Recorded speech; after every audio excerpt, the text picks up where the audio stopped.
আমি আমার বউকে চাকরি করতে দিই না, আমি আমার বউকে বাইরে যেতে দিই না, আমি আমার বউকে অন্য পোশাক পরতে দিই না।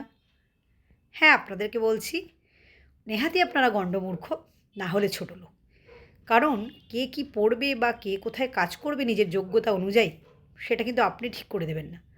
বা আপনি তাকে বিয়ে করে নিয়ে এসেছেন, বাজার থেকে আপনার দাসী বৃত্তি করার জন্য আনেননি। তাই বোকা বোকা কথা বলে নিজেকে সমাজের কাছে ছোট, আপনি তাকে চালাবেন সে ক্ষমতা আপনার নেই। সে স্বইচ্ছায় আপনাকে বিয়ে করেছে বলেই কিন্তু আপনার বিয়ে হয়েছে। বিয়ে করেছে মানে সে আপনি মেল ডমিনেটেড ওয়ার্ল্ডে এখনও যে রয়েছেন সেটা প্রমাণ করার কোনো প্রয়োজনীয়তা নেই। আপনি তাকে করতে না দেওয়ার কে?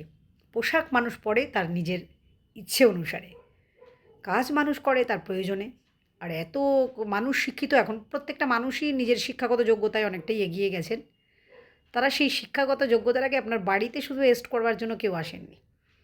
সে যদি কাজ না করতে চান সেটা তার স্বইচ্ছা।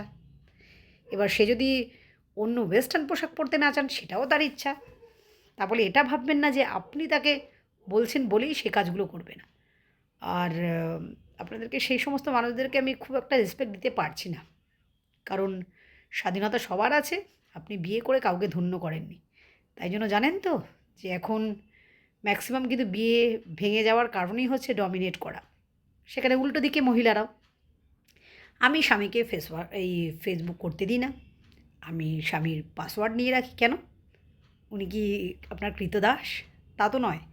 ওনারও প্রাইভেসি আছে, ওনারও জীবনযাপন করার মাধ্যম আছে, বা ইচ্ছা অনুসারে উনি যাই করতে পারেন, সেটাকে আপনিও আটকে রাখতে পারেন না।